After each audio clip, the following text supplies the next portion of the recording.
évidemment, on ne peut pas détacher les questions sociales, les questions budgétaires, les questions de ressources humaines, les questions d'organisation des armées de la mission opérationnelle.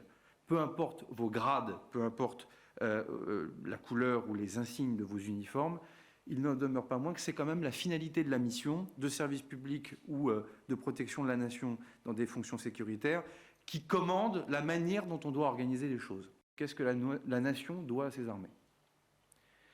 Et en fait, mais j'y reviendrai dans un instant, ça renvoie aussi qu'est-ce que la militarité en 2022?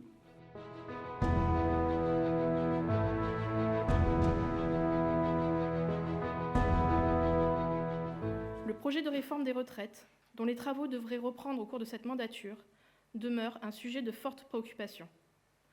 En effet, cette réforme aurait un impact sur la capacité des armées à recruter et à fidéliser, ainsi que sur la reconnaissance par la nation des sujétions inhérentes à l'état de militaire.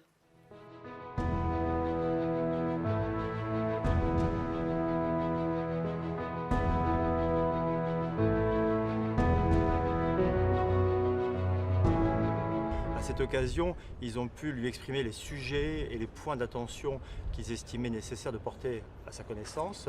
Ensuite, ils ont pu examiner en marge de cette présentation un certain nombre de textes présentés par la DRHMD sur lesquels ils avaient un avis à rendre. Le ministre appartient à la concertation militaire, au Conseil supérieur de la fonction militaire très exactement, et qu'il en est le président. D'où la remise de cet insigne pendant cette réunion plénière. Notre période de passage en concertation et entre autres cette année m'a permis de m'enrichir en fait de toute l'expérience acquise dans nos différents domaines respectifs, sachant que l'on traite en fait de tous les domaines qui peuvent toucher les intérêts des militaires et de leurs familles.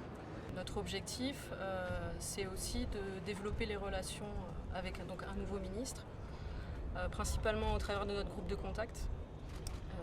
On espère avoir des échanges réguliers avec le ministre et de pouvoir avoir des relations concrètes, de la co-construction sur les dossiers à venir, comme les retraites, et entendre la communauté militaire. On a eu la possibilité, avec l'actualité assez soutenue du ministère, de travailler rapidement en collaboration complète et en ayant une véritable synergie dans le Conseil.